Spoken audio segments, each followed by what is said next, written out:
Il est 13 heures. Bonjour à tous. Merci de votre attention. Tout de suite, les titres de votre journal du dimanche.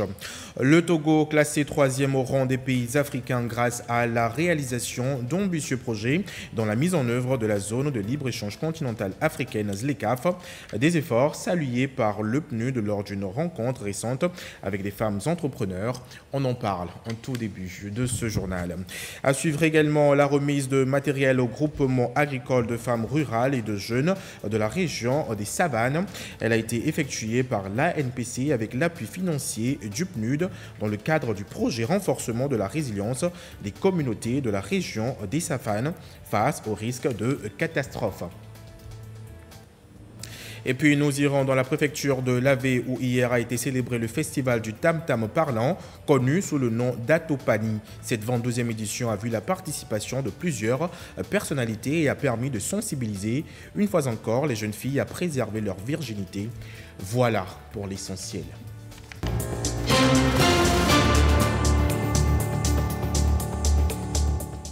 Oui, bonjour à tous. Vous suivez le journal du dimanche. Le Togo a réalisé d'importants progrès ces dernières années dans la mise en œuvre de la zone de libre-échange continentale africaine ZLECAf, le plaçant ainsi au troisième rang des pays africains.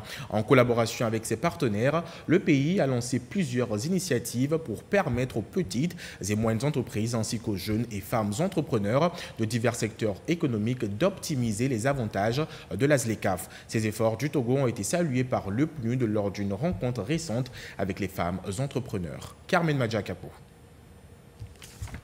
Après 3 années d'accompagnement, le programme des Nations Unies pour le développement PNUD s'est déclaré satisfait des progrès réalisés par le Togo dans sa conformité aux exigences de la zone de libre-échange continentale africaine ZLECAf.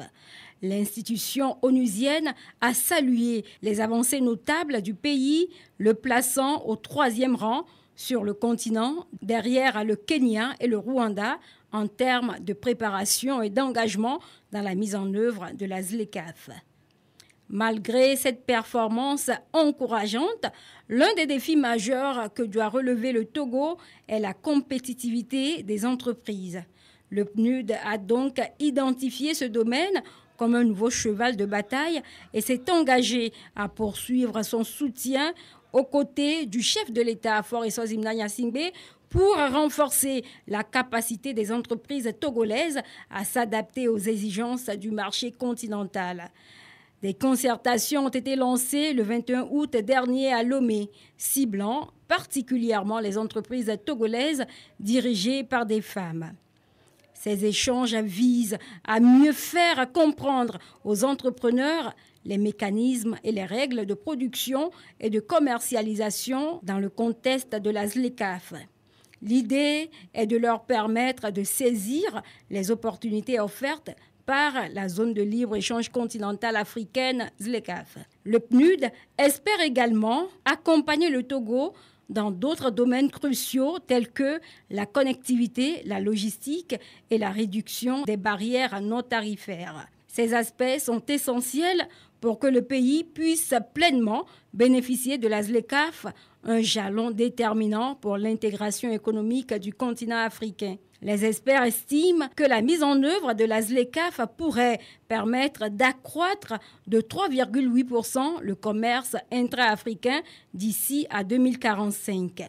Cette perspective offre au Togo des opportunités significatives pour dynamiser son économie en renforçant ses échanges avec les autres pays africains, comme le souhaite le président de la République, Faure Essozimna Gnassingbé. L'actualité cette semaine est dominée par la présentation du nouveau gouvernement qui a dévoilé sa politique générale à l'Assemblée nationale vendredi dernier. Ce programme d'action composé de 5 grands axes prend en compte les besoins prioritaires des populations.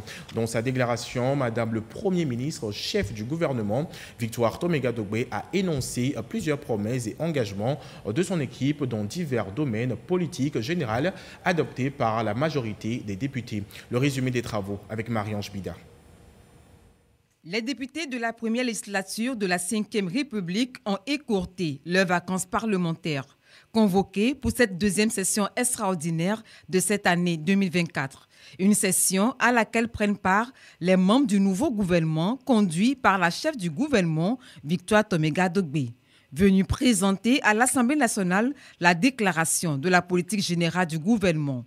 Du haut de son perchoir, le président de la représentation nationale, Sévon Tepe Kodjo-Adedje, a adressé ses félicitations au Premier ministre pour sa nomination ainsi que celle des autres ministres. Leur démarche, conforme aux dispositions de la loi fondamentale de la République togolaise, est appréciée. Devant les députés et les invités à cette session, responsables d'institutions de la République, membres du corps diplomatique, élus locaux, chefs traditionnels, la chef du gouvernement déroule le programme d'action de l'exécutif. Le but, convaincre et recevoir le vote de confiance de l'Assemblée nationale. Les actions que nous avons menées, pour importantes qu'elles soient, méritent d'être mises en perspective par rapport aux aspirations des populations, aspirations exprimées notamment lors des dernières élections.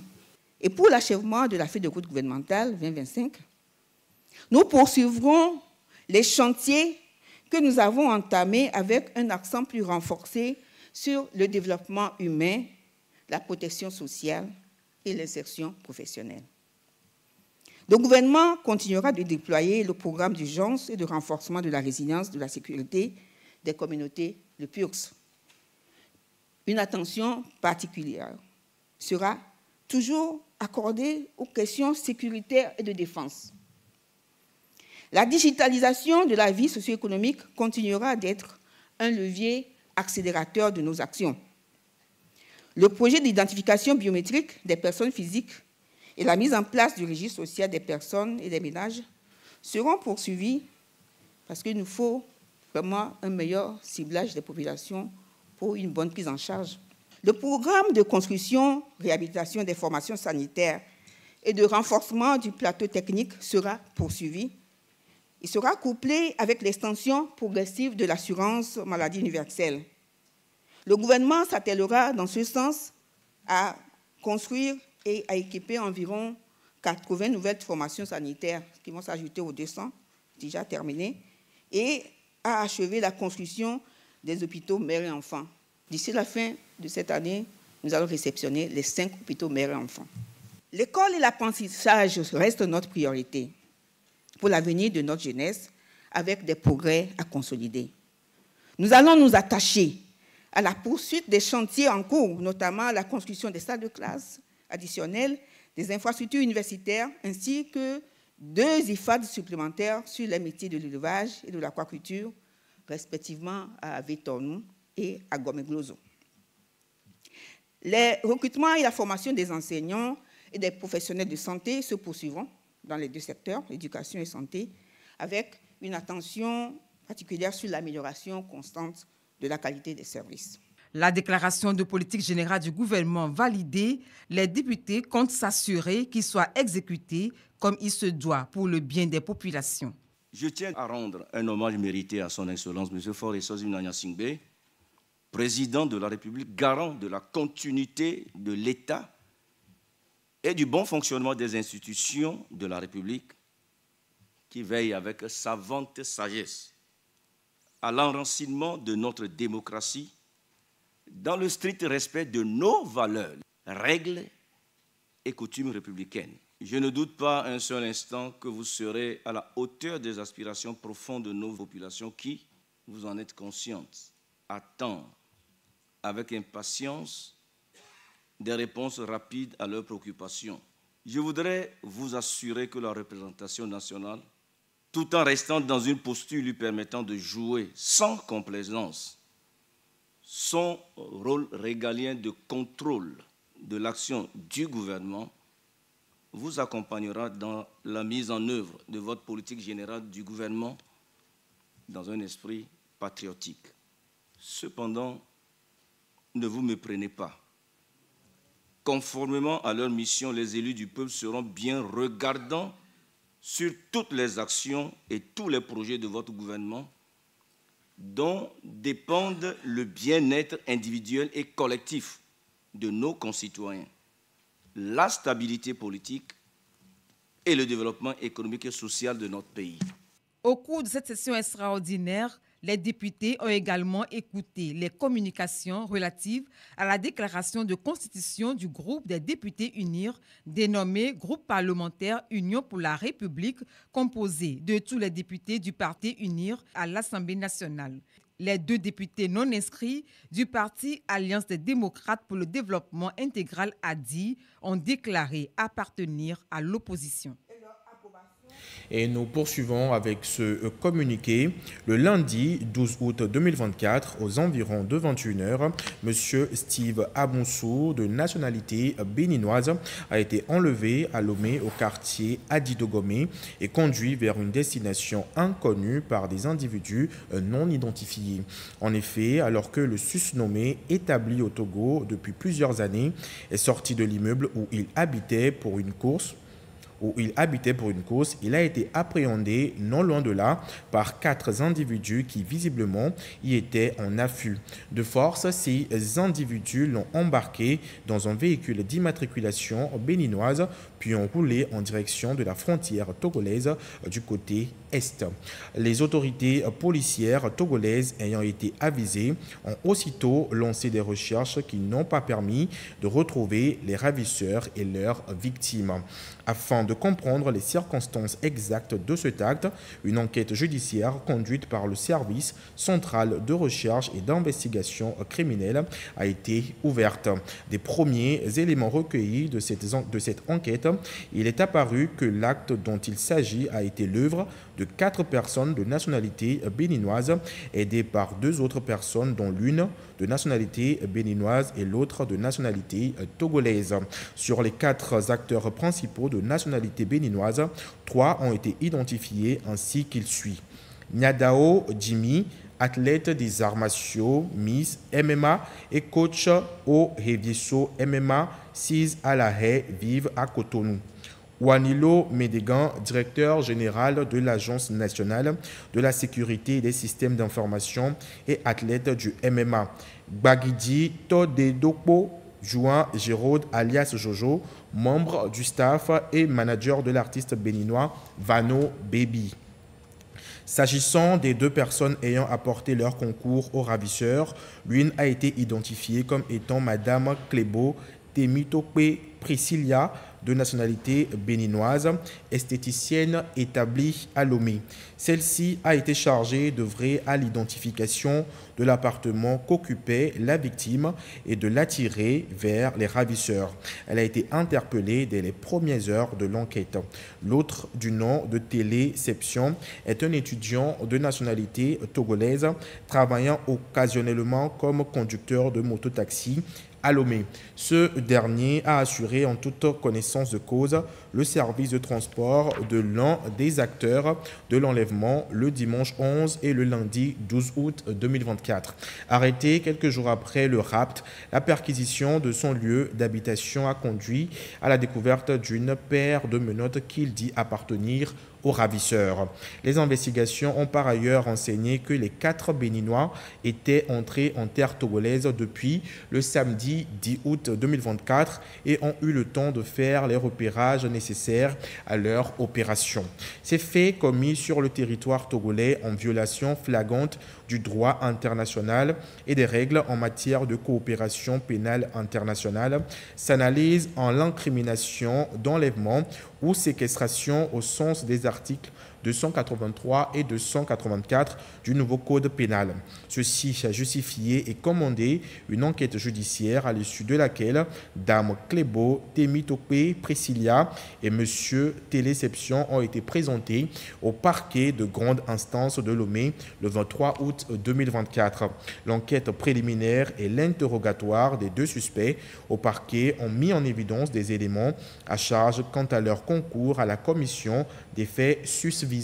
Une information judiciaire a été requise pour faits d'enlèvement et complicité d'enlèvement.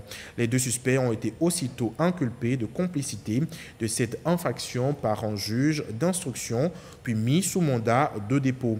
Les autres personnes ayant agi comme acteurs principaux dans les faits dont il s'agit ont été également visées par l'information judiciaire ainsi ouverte. À l'encontre de celle-ci, des mandats d'arrêt ont été requis. Un communiqué signé par le procureur de la République, Talaka Mawama. Et nous poursuivons ce journal dans un effort pour renforcer la protection des enfants. SOS Village d'enfants a organisé à Atakpamé une journée de réflexion destinée aux acteurs impliqués dans la protection des enfants de la préfecture de Logou. Cette journée a pour objectif de discuter des mécanismes à mettre en place afin d'assurer une meilleure protection des enfants victimes de violences sexuelles. Sylvain Abdou. C'est un phénomène récurrent dans les communautés. L'abus et l'exploitation sexuelle des enfants. Depuis un certain temps, on constate que beaucoup de filles, surtout de jeunes enfants, sont exploitées sexuellement.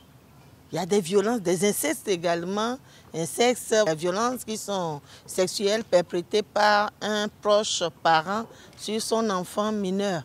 Depuis avant-hier, nous étions informés d'une victime et on a intervenu. Et au niveau des écoles, je crois que c'est un peu récurrent. Même au niveau des apprentissages, même dans la ville, nous sommes toujours interpellés. Depuis plusieurs années, SOS Village d'enfants mène un combat contre ce phénomène à travers l'intensification de la lutte contre l'exploitation sexuelle des enfants. C'est ce combat qui est également mené ici à travers cette journée de réflexion, une rencontre entre les acteurs impliqués en vue d'échanger sur les bonnes pratiques visant à assurer une meilleure protection, mais aussi une prise en charge efficace des enfants victimes des violences de tout genre. C'est une rencontre multisectorielle pour que nous puissions voir comment ensemble renforcer d'abord les capacités de chaque acteur, également renforcer le lien ou bien le travail, l'intérêt qui nous guide afin que nous puissions assurer un environnement protecteur à ces enfants. Nous sommes signataires de beaucoup d'instruments, des normes internationales qui imposent à ce que la jeune fille soit protégée. Nous sommes là pour échanger et traduire dans nos réalités les bonnes pratiques pour la protection de l'enfance. C'est donc une manière de permettre à chaque acteur de reconnaître sa part de responsabilité. Le cas de l'éducation. Avec le partenaire SOS, il y a des clubs de jeunes pour les clubs de droit, de santé sexuelle et de reproduction, ces clubs de jeunes qui sont animés par des enseignants et qui reçoivent des formations sur la santé sexuelle et de reproduction. Et ils sont formés sur les conséquences des violences. Et donc, ça participe à la prévention, à la sensibilisation des acteurs. Il s'agit en fait de contribuer à l'épanouissement des enfants à travers une lutte accrue des violences sexuelles commises sur les enfants.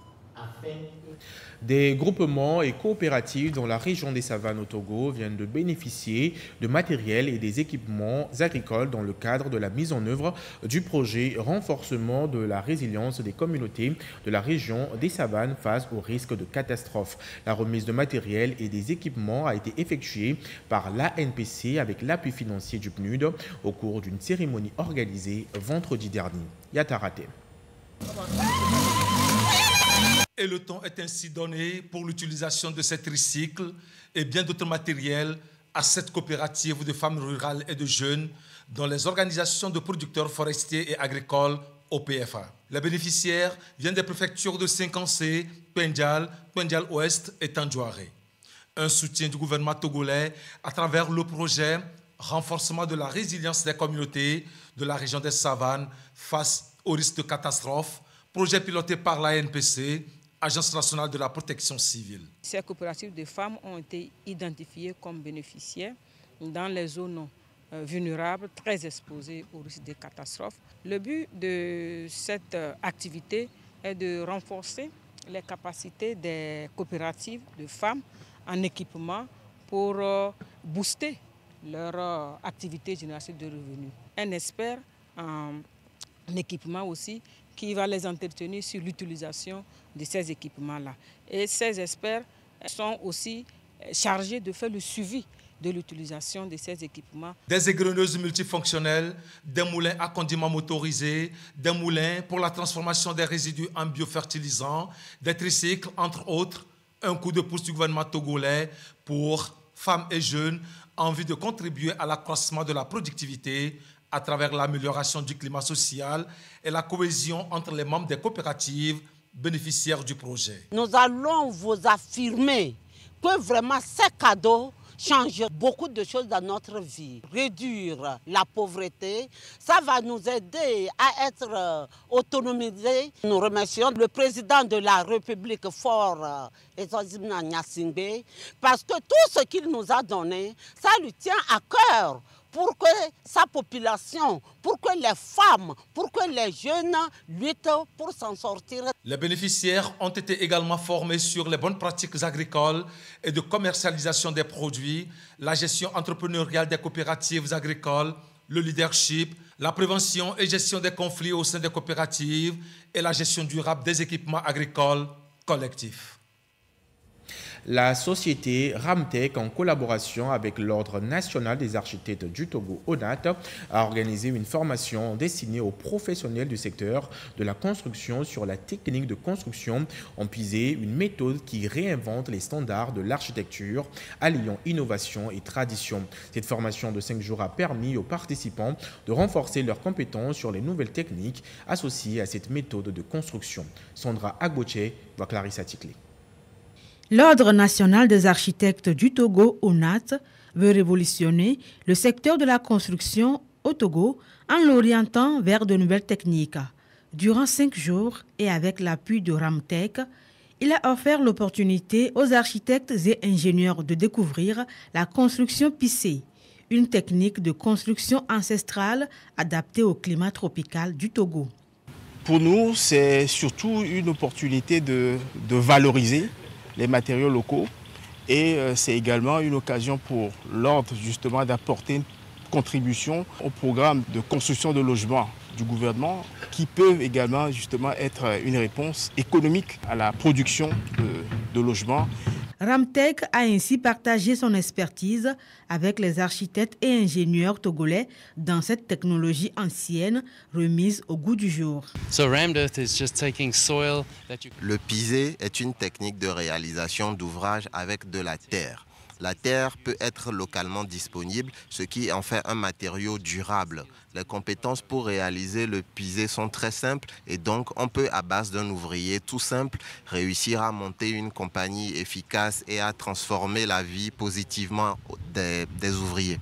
Cette formation, qui a été théorique et pratique, est très appréciée. Les participants ont pu voir et toucher du doigt ce type de construction. Je dirais que c'est une belle initiative. La partie théorie nous a permis d'apprendre concrètement les différents dosages. Ce mélange judicieux entre la terre, le ciment ou la chaux qui est le lien, et ensuite la terre, le lien et le pigment sur le feu pour obtenir la couleur de la terre que l'on veut. De riches connaissances acquises, ils sont désormais appelés à les expérimenter dans leurs activités de construction. Vous venez de le voir, la construction en terre pisée est une technique qui réinvente les normes de l'architecture pour une construction durable. Quels sont ses avantages? Élément de réponse dans ce dossier, il est signé Sandra Agboche avec la voix de Gisèle Kozona. Les constructions en pisé. Plusieurs habitants des pays au climat sec optent pour cette construction. C'est un mélange composé de la terre stabilisée, du ciment, puis compacté. Ceux qui ont déjà expérimenté les conditions en pisé y trouvent plusieurs avantages. Le premier avantage, c'est l'entretien. Pour un mur en pisé, tu n'auras pas après à faire un crépissage et à mettre de la peinture comme on le fait en mur conventionnel. Le deuxième avantage, c'est la régulation de la température. Parce que le mur en pisé a un déphasage thermique de 12 heures, ce qui permet au bâtiment de rester frais toute la journée. Un autre avantage aussi, c'est la facilité d'exécution. On peut prendre n'importe quelle personne, n'importe quel ouvrier, le former en quelques heures et en faire un ouvrier spécialisé. Le processus de fabrication des murs en pisé est très facile et permet de gagner en temps. Après le décoffrage, les murs sont abondamment arrosés pour permettre au mélange de terre et de ciment de faire prise, ce qui permet de renforcer la résistance de l'ouvrage. La construction en pisé est plus écologique plus efficace et permet une meilleure régulation de la température au sein du bâtiment. Le pisé, avec ses racines profondément ancrées dans l'histoire de la construction, offre une alternative durable et écologique aux matériaux modernes. Sa capacité à réguler l'humidité et à fournir une isolation thermique en fait un choix judicieux pour le climat tropical du Togo. C'est une solution prometteuse pour ceux qui cherchent à allier tradition et innovation. Autre sujet, le parti politique Nouvel Engagement Togolais, NET, a organisé son congrès électif hier samedi à Lomé. L'objectif était d'élire son nouveau président national, dont le nom est désormais connu. Il s'agit de Jules Amim, entouré d'un bureau composé de plus de 10 membres. Edwige Atakwa-Bassabi avec la voix d'Iliak Banyandao. Voici le nouveau bureau exécutif du parti politique Nouvel Engagement Togolais, NET. À sa tête, Jules Amim pour un mandat de 4 ans renouvelable. Après quelques mois d'intérim, le nouveau président du NET est élu à l'unanimité par les membres du parti lors de leur congrès électif à Lomé. Le nouveau président se dit conscient de la lourde tâche qui l'attend. Je vais les demander de continuer ce que nous avons commencé ensemble pour l'assise nationale de notre parti. Le NET ambitionne de construire un Togo meilleur. Jules Amim compte œuvrer avec l'ensemble des membres de sa formation politique pour l'atteinte de cet objectif. Un plan d'action est défini pour ce faire. Pour mon cahier de charge aujourd'hui, c'est d'abord de redynamiser les fédérations et se préparer pour les prochaines élections. On a toujours travaillé ensemble. Je serai toujours à l'écoute des autres membres du bureau. Je serai à l'écoute de leurs conseils pour que nous puissions avancer ensemble. Créé le 28 avril 2012, le NET connaît à l'issue de ce congrès électif son deuxième président national. La nouvelle équipe dirigeante a la lourde charge de restructurer le parti pour répondre aux défis qui s'imposent à lui.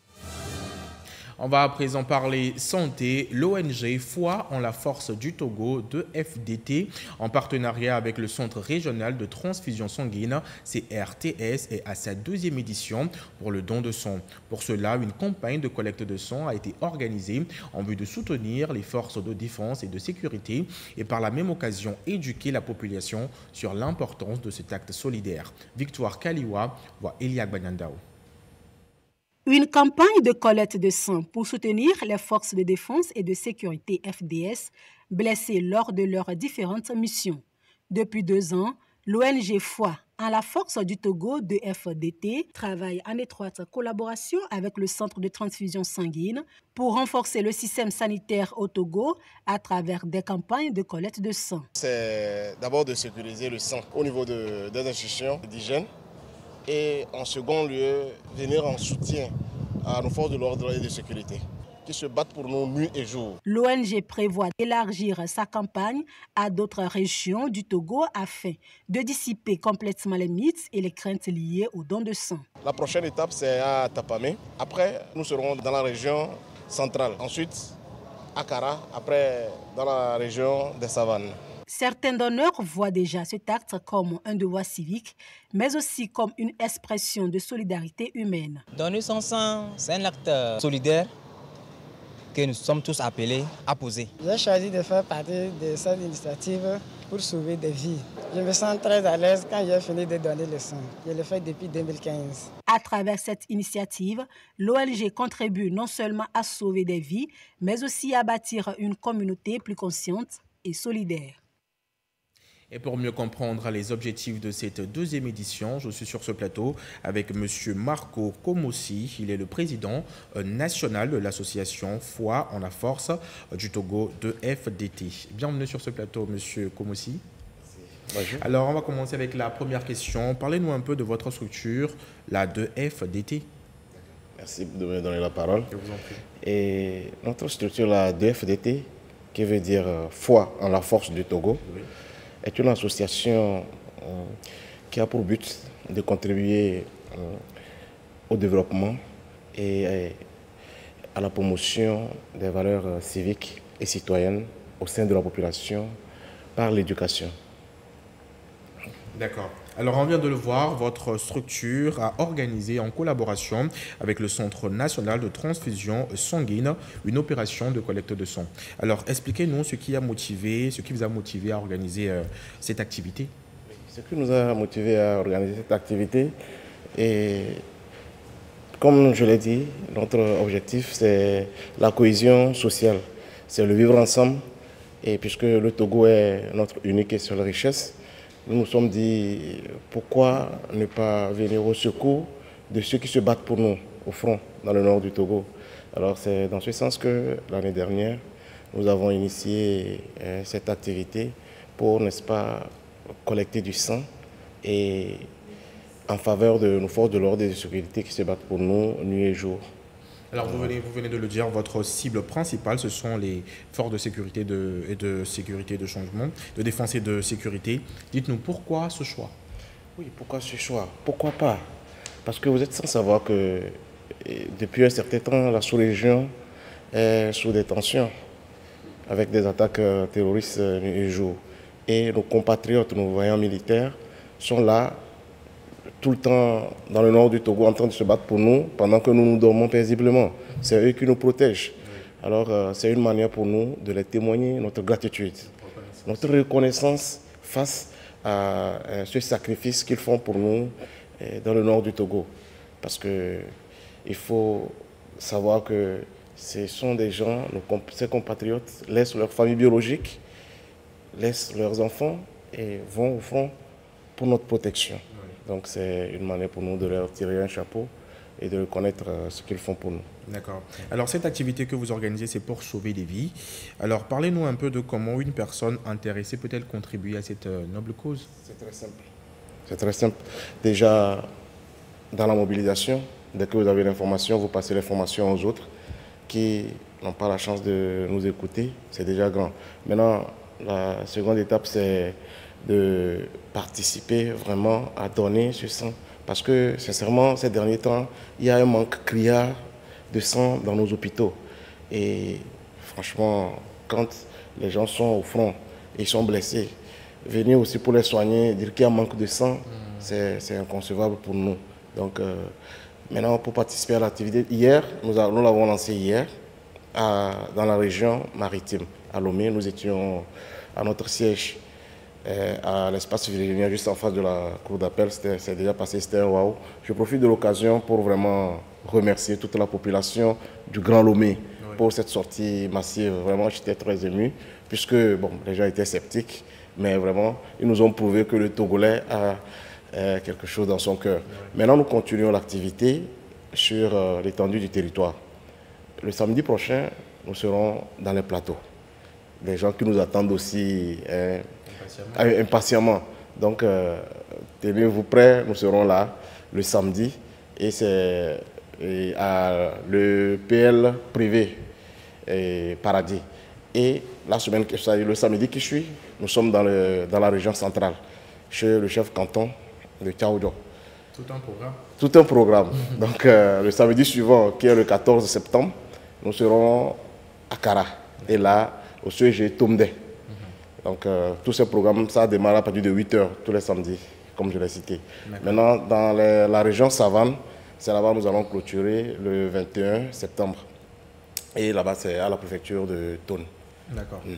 Alors, en dehors on va dire, de toutes ces activités de don de sang, alors quels sont les autres domaines d'intervention de votre structure? Oui, nous intervenons dans le domaine de la défense des droits humains et dans le domaine sanitaire, comme ce que nous avons fait aussi, et puis dans le domaine social. Nous sommes aussi dans la promotion du leadership et, n'est-ce pas, de la promotion de la citoyenneté au sein de la population.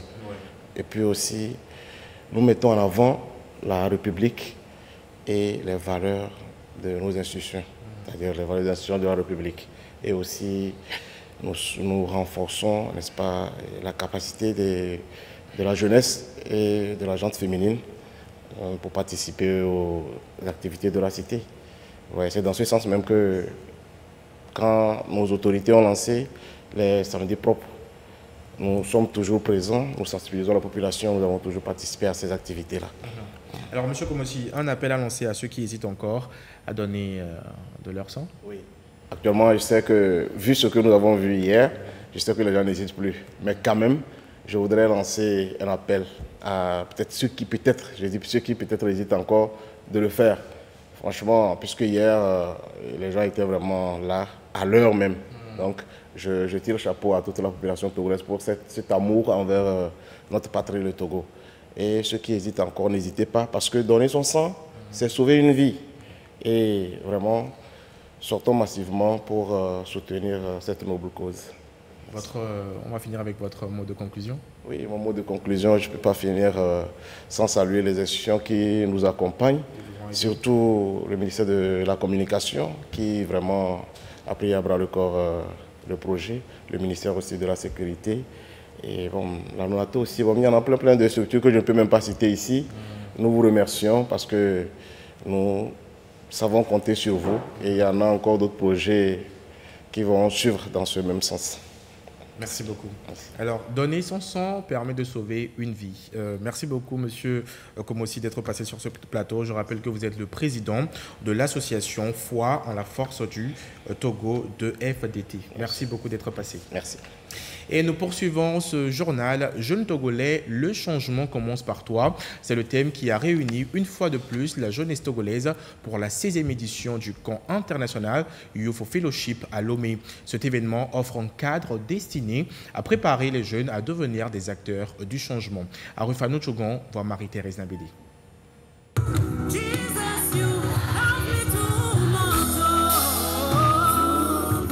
16e édition du camp international Youth Fellowship à IOIF.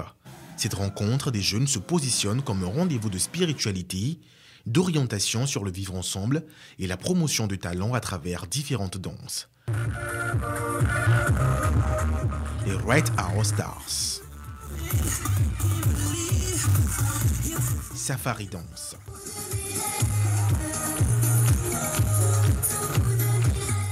Depuis 2009, IOIF a senti le besoin d'organiser un camp pour la jeunesse. À travers un camp, nous travaillons sur la mentalité des jeunes. Il faut qu'ils aient une mentalité positive. Il faut également que les jeunes aient de l'espoir parce que notre vision, c'est que le Togo est le centre du monde.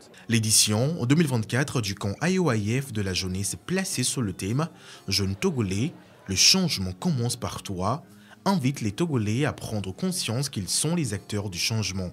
Pendant 4 jours, plus de 10 000 jeunes seront appelés à faire du changement de mentalité un atout.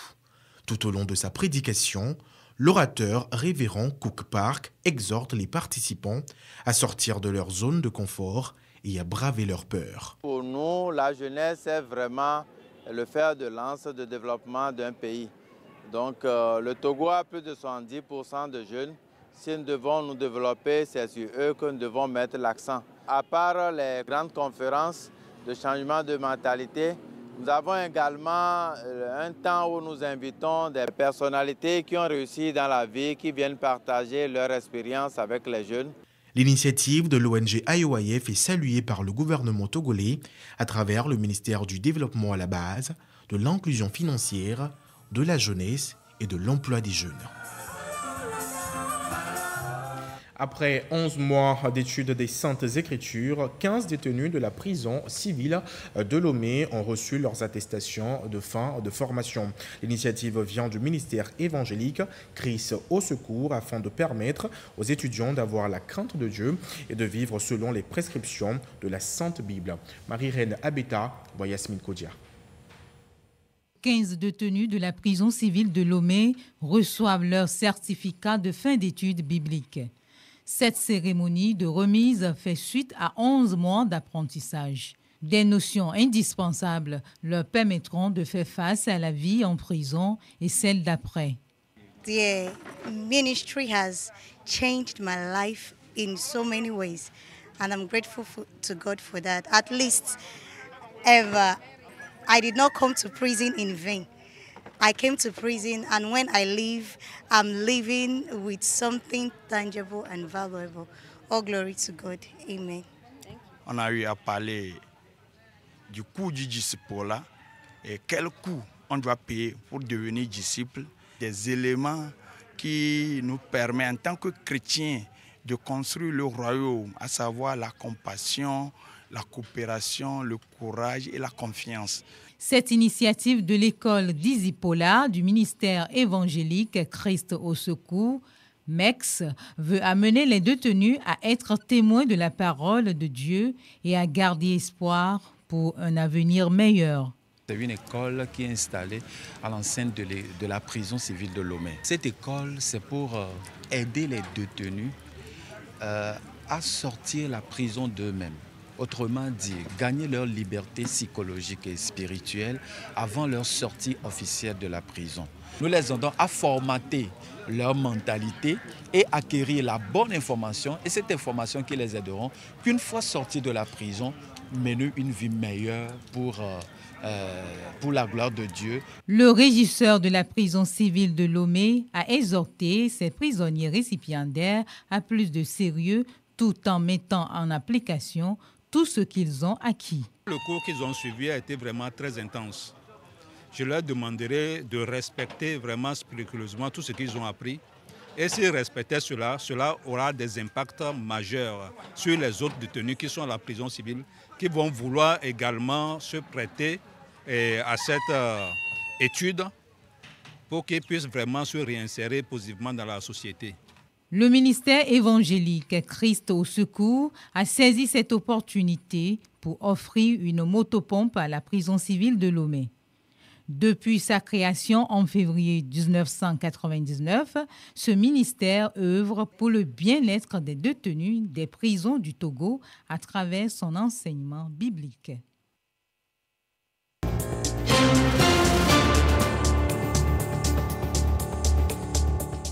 Actualité internationale à présent, Teal Green, une jeune entreprise égyptienne créée il y a 3 ans, fabrique des tuiles pour bâtiments à partir de déchets plastiques. L'objectif principal des dirigeants est de rendre le secteur de la construction plus respectueux de l'environnement. Pour ce faire, ils ont développé une nouvelle technologie qui permet de transformer de vieux morceaux de plastique en carreaux sans ciment. Regardez.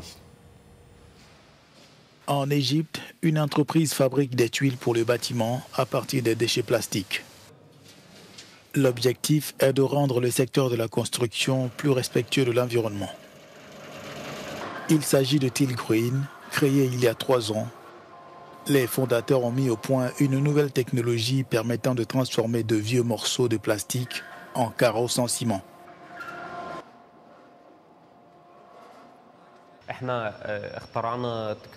Nous avons inventé une technologie et un processus industriel qui nous permet de transformer toute forme de déchets plastiques, notamment ceux de faible valeur, en matériaux de construction.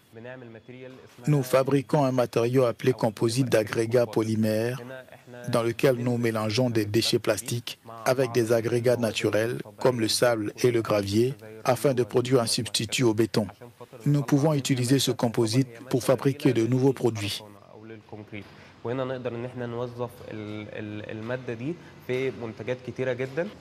Il y a 2 ans, la start-up avait fourni des tuiles à emboîtement pour un sentier à l'intérieur du complexe administratif de Sodic, un promoteur immobilier de premier plan.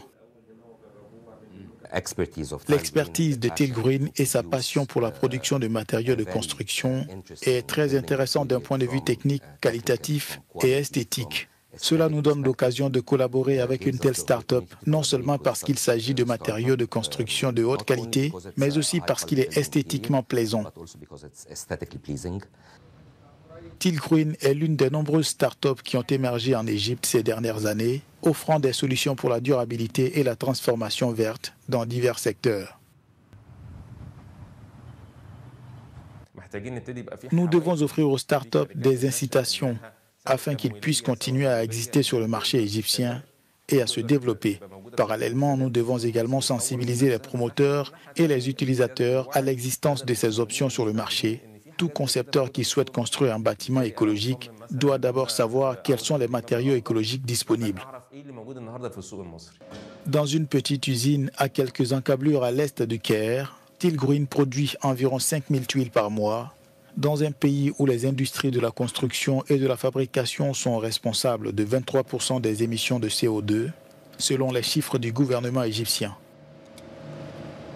En France, suite à un incendie et une explosion survenue devant la synagogue de la Grande Motte dans le sud du pays, le parquet national antiterroriste a lancé une enquête. Grâce aux images de vidéosurveillance, le principal suspect de l'attaque a été arrêté hier samedi dans la soirée par les policiers d'élite du raid suite à une fusillade au cours de laquelle il a été blessé. Suivez plutôt. Sa cavale aura duré 15 heures. Le principal suspect de l'incendie criminel déclenché samedi matin contre la synagogue de la Grande Motte a été arrêté dans la soirée, a annoncé le ministère de l'Intérieur peu avant minuit. L'auteur supposé de l'incendie criminel de la synagogue a été interpellé. Merci aux effectifs des forces de l'ordre et principalement du RAID qui sont intervenus avec beaucoup de professionnalisme malgré ces coups de feu. Saisi de l'affaire, le parquet national antiterroriste précise que le suspect a été blessé au visage lors de son arrestation avec 2 membres de son entourage à une 50aine de kilomètres de là, dans la ville de Nîmes. À la Grande Motte, samedi matin, plusieurs feux se sont déclarés peu avant 8 heures. Une voiture brûle sur le parking de ce bâtiment. Dans la cour de la synagogue, 2 autres véhicules sont en flammes. Une bouteille de gaz qui se trouvait là de manière fortuite explose. Dans la synagogue, 5 personnes dont le rabbin sont alors présentes. Elles sont indemnes. Seul un policier municipal est blessé par l'explosion. J'ai entendu comme un gros bruit, une explosion. Et puis après, j'ai vu de la fumée dans le ciel qui s'échappait, une épaisse fumée. Il y avait énormément de flammes sur ce site-là, derrière le bâtiment de l'EDF. Pour retrouver le suspect, les autorités ont rapidement disposé d'un indice, des images de vidéosurveillance. Sur ce document obtenu par France Télévisions, l'assaillant porte un kéfier sur la tête, un drapeau palestinien et à la ceinture apparemment une arme de poing. Dans ses mains, des bouteilles remplies de ce qui paraît être un liquide inflammable. L'enquête se concentre désormais sur les conditions de la préparation de ces actes et de sa cavale, a annoncé le parquet national antiterroriste.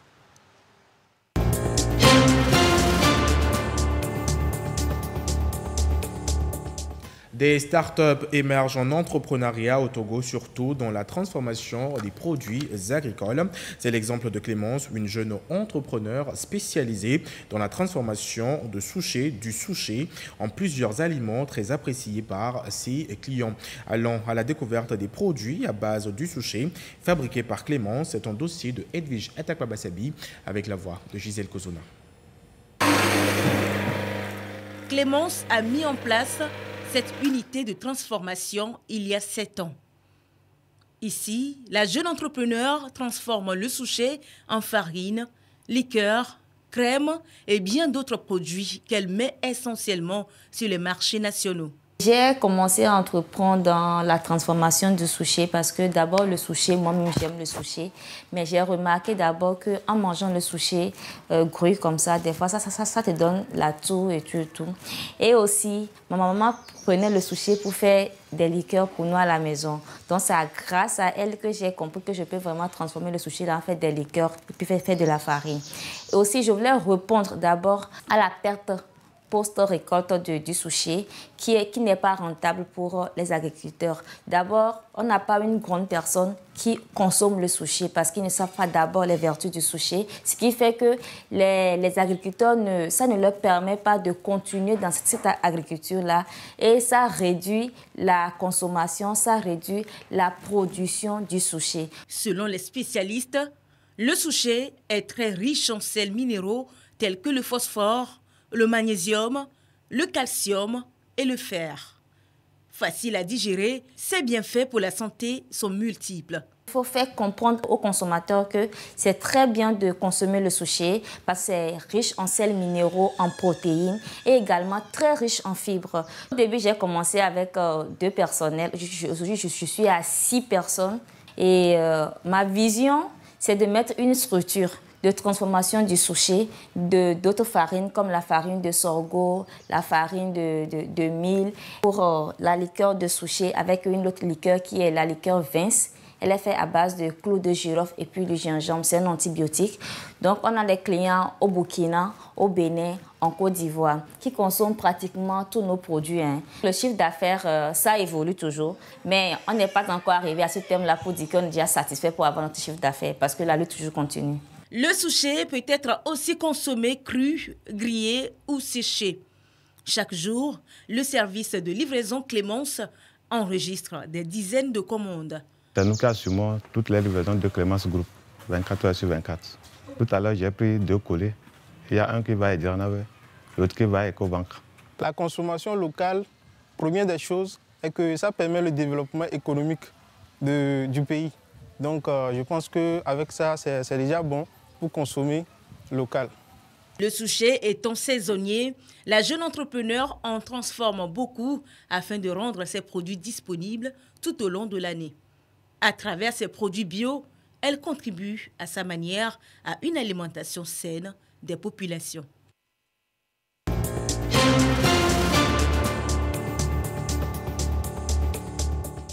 Les filles et fils de la préfecture de Yoto célèbrent la 38e édition de leur fête traditionnelle Ogbeza, un rendez-vous annuel de retrouvailles et de partage des natifs de Yoto. L'événement est marqué par des démonstrations mythiques, prestations de groupes folkloriques exprimant la diversité culturelle et le symbole de l'unité des populations. L'apothéose de cette 38e édition est présidée par le ministre de l'Accès aux soins et de la couverture sanitaire, Norbert Agbedan. La prestation des adeptes de Sovu de Tchekbo résonne comme un appel à l'unité, tandis que les démonstrations mystiques d'Azovu de Gboto captivent les foules. La fête Ogbezan est une fête de retrouvailles des filles et fils de la préfecture de Yoto. Riche en traditions et en symboles, cette fête marque l'expression vivante d'une culture ancestrale.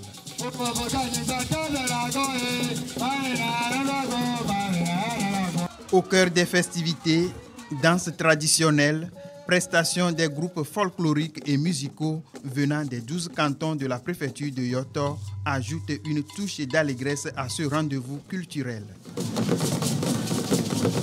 Au-delà de cette célébration, c'est toute une histoire cachée derrière les épées issues du grand exode de Ngotien. Nous sommes des Wati. Nos aïeux, à chaque moisson, ils font une fête.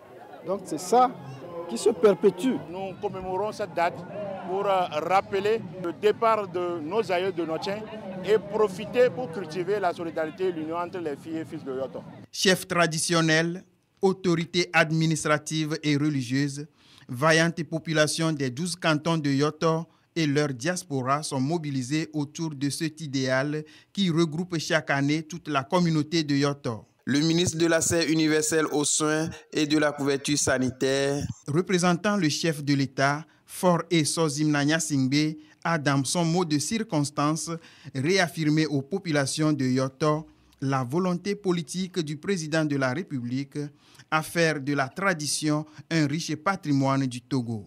Il les invite à se mobiliser autour des idéaux d'un développement inclusif et durable de la préfecture de Yoto en particulier et du Togo en général. La commémoration ce jour vous offre une fois encore l'opportunité de vous ressourcer, de puiser dans les us et coutumes la substance nécessaire au développement de votre préfecture. Chère population de Yoto, l'espoir du meilleur lendemain pour lequel vos aïeux ont décidé de prendre la route de l'Exode vous est garanti aujourd'hui par les plus hautes autorités du pays. C'est pour cela que je vous invite à vous associer à moi pour témoigner notre immense gratitude collectivement au président de la République, président Faure Gnassingbé, pour son engagement et ses multiples sacrifices en vue de la consolidation de la cohésion sociale et de la stabilité qui continue de faire de notre pays un havre de paix. Ogbezan 2024 a connu la présence d'une délégation de l'Union des chefs traditionnels du Togo. Les fils et filles qui ont marqué l'année par leur abnégation ont été honorés par la remise des prix. Les cadres de Yoto ont également à cette occasion offert des machines à coudre aux jeunes filles qui ont fini l'apprentissage pour les accompagner à continuer leur activité pour leur autonomisation. D'une fête traditionnelle à une autre, les filles et fils du canton de Digengue ont eux aussi célébré leur fête traditionnelle Fiakeji. Rendez-vous culturel qui lance le début de la consommation de la nouvelle ligne, mais aussi la dynamisation des actions de développement du milieu. Désiré à l'œil.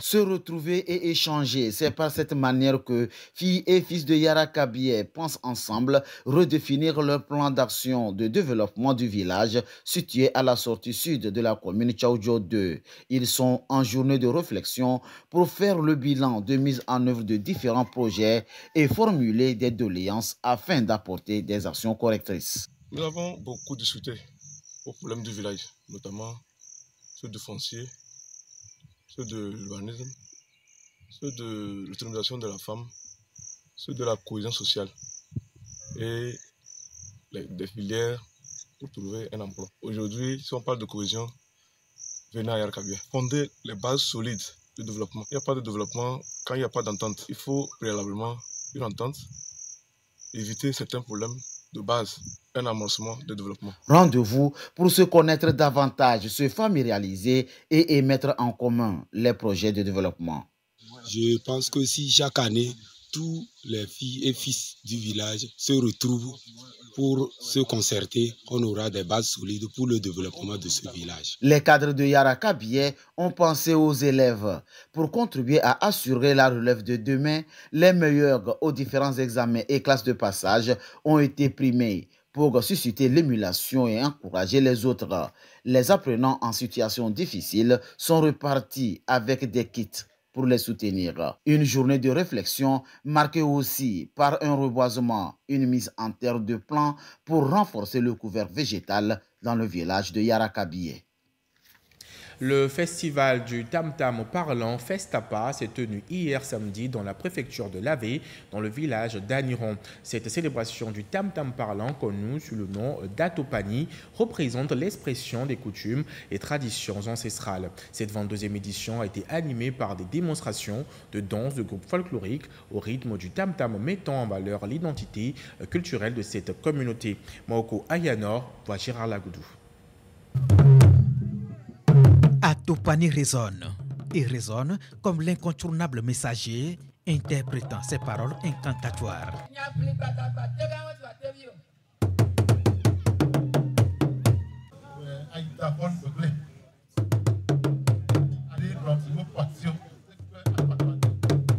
Le festival du tam-tam parlant Festapa bat son plein ici dans la préfecture de Lavé.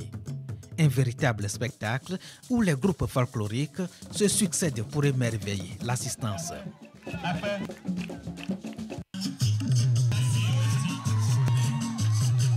Notre objectif, c'est de faire la promotion de la culture africaine en général et celle togolaise en particulier à travers l'interprétation de la genèse et le secret du tam-tam parlant.